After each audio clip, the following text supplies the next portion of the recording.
I'm going to be discussing high voltage in this video. So if you're not comfortable with this, don't mess around with it. Hire a professional, and we'll get into more of that in a minute. Originally, I was going to make this video to talk about shore power. This, you can see, it has a 50 amp sticker next to it, and that's a 30 amp service. You can tell it was on this Vortex. You can tell by the number of prongs. 30 amp has 3, 50 amp has 4, where the side one here is a ground. And a lot of people think that 30 amp plug is 220. So when they see these, they think it's a dryer plug. Your RV cannot plug into a dryer plug. These are 30 amp, 125 volt receptacles. And so be careful when you have someone install this. I've had electricians come to our shop to install these, and they were going to wire them 220. When they see this configuration, they automatically think it's a dryer plug. They're going to hook it up 220, and they're not.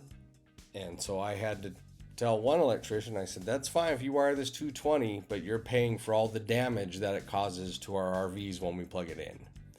And then he realized what I was saying to him, and he wired it correctly. So on these, you should have a hot, a neutral, and a ground. So once again, they're 30 amp, 125 volt, not 220. You can see here the standard for the voltage is now 125 volts. And you'll hear me say 120. Most people say 110. So here we're using a meter to test this 30 amp receptacle. So if we go across the bottom two, that's going to be 125 volts, the hot and the neutral. So you'll have volts between hot and ground, and you'll have no volts between neutral and ground. So inside the coach, you have a breaker panel. This is a picture of an older 30 amp service breaker panel. You'll have a 30 amp in breaker, and then your other ones go out to your loads.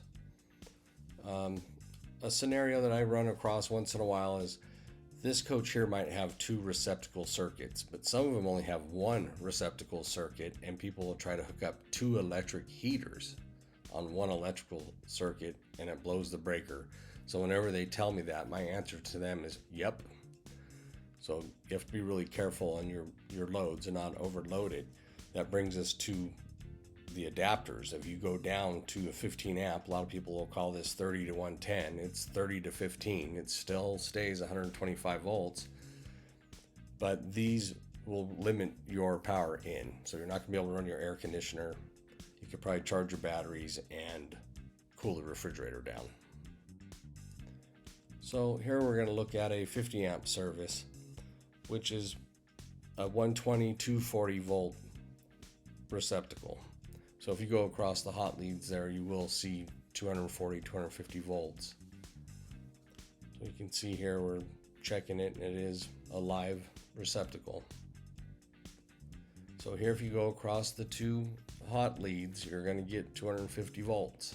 Nothing in your coach is 240 volts. I've only seen one coach in 30 years that had a 240 volt water heater, and it was very high line. So between your neutral and your ground, you'll have 0 volts. You will have volts between the hot and the ground, and here's between the neutral and the ground. That's what we're actually using. Okay, and the reason why we only need 1 neutral is because the neutral is only going to carry the difference between the 2 lines. So if you have a 5 amp load, 10 amp load, the neutral will be carrying 5 amps.